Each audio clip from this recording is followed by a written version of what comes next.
ഒരു മാസം നീണ്ട സംരക്ഷണങ്ങൾക്കൊടുവിൽ സർക്കാർ സ്ഥാനമാറ്റം നൽകിയതോടെ ADGP MR അജിത് കുമാർ ക്രമസമാധാന ചുമതലയിൽ നിന്ന് ഒഴിഞ്ഞു. നിലവിൽ സായുധ പോലീസ് ബറ്റാലിയൻ ചുമതലയുള്ള ADGP മാത്രമാണ് MR അജിത് കുമാർ. സംസ്ഥാനത്തെ പോലീസ് സ്റ്റേഷനുകളുടെയും കുറ്റാന്വേഷണങ്ങളുടെയും നേതൃത്വം വഹിക്കുന്ന സുപ്രധാന അധികാര സ്ഥാനത്ത് നിന്നാണ് MR അജിത് കുമാർ പടിയിറങ്ങിയത്. 2 വർഷമായി ഈ സ്ഥാനത്ത് തുടരുന്നതിനിടയിൽ സൂപ്പർ DGP എന്ന വിളിപ്പേരും പോലീസിനുള്ളിൽ MR അജിത് കുമാറിനുണ്ടായി.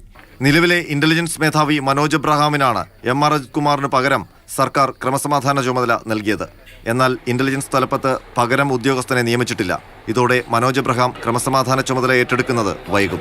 നിയമസഭാ സമ്മേളനം നടക്കുന്നതിനാൽ മനോജ് എബ്രഹാം ഇന്റലിജൻസ് മേധാവി സ്ഥാനത്ത് തുടരുകയാണ്. അടുത്ത ദിവസങ്ങളിൽ പുതിയ മേധാവിയെ സർക്കാർ നിയമിക്കുമെന്നാണ് പ്രതീക്ഷിക്കുന്നത്. ഇല്ലെങ്കിൽ മനോജ് എബ്രഹാം ക്രമസമാധാന ചുമതല ഏറ്റെടുക്കുന്നത് ഇനിയും നീളാനാണ് സാധ്യത. MR അജിത് കുമാർ സ്ഥാനമൊഴിഞ്ഞെങ്കിലും ക്രമസമാധാന ചുമതലയുടെ മേൽനോട്ടം മറ്റാർക്കും നൽകിയിട്ടില്ല. അതേസമയം DGPയുടെ അന്വേഷണ റിപ്പോർട്ട് ലഭിച്ചിട്ടും അതൊന്നും പരാമർശിക്കാതെ സാധാരണ സ്ഥലം മാറ്റ ഉത്തരവ് മാത്രമിറക്കിയാണ് MR അജിത് കുമാറിനെ സ്ഥാനത്ത് നിന്ന് മാറ്റിയത്. ഇത് കടുത്ത വിമർശനത്തിന് ഇടയാക്കിയിട്ടുണ്ട്.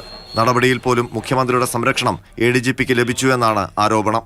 നിലവിൽ നടക്കുന്ന മറ്റ് അന്വേഷണങ്ങളുടെ റിപ്പോർട്ട് ലഭിക്കുന്ന മുറയ്ക്ക് ADGPക്കെതിരെ നടപടി ഉണ്ടാകുമെന്ന് വിശദീകരിച്ച് തൽക്കാലം തടിയൂരാനാണ് ഇടത് നേതാക്കളുടെ ശ്രമം. ഇപ്പോൾ വന്ന റിപ്പോർട്ട് കൂടി പരിഗണിച്ചുകൊണ്ട് ഗവൺമെന്റ് ഒരു നടപടിയിലേക്ക് എത്തി. എല്ലാ കാര്യങ്ങളും ഇപ്പോൾ പരിശോധന പൂർണ്ണമായി കഴിഞ്ഞിട്ടില്ല. പരിശോധന നടന്നുകൊണ്ടിരിക്കുന്നുണ്ട്. ആ പരിശോധന പൂർണ്ണമായി കഴിഞ്ഞാൽ ഇതിന്റെ അവസാന നിലപാട് ഗവൺമെന്റ്. തൃശൂർ പൂരം അലങ്കോലപ്പെട്ട സംഭവത്തിൽ DGP നടത്തുന്ന അന്വേഷണം ചൂണ്ടിക്കാട്ടിയാണ് ADGPക്കെതിരെ തുടർ നടപടികൾ ഉണ്ടാകുമെന്ന ഇടത് നേതാക്കളുടെ പ്രതികരണം. മാതൃഭൂമി ന്യൂസ്, തിരുവനന്തപുരം.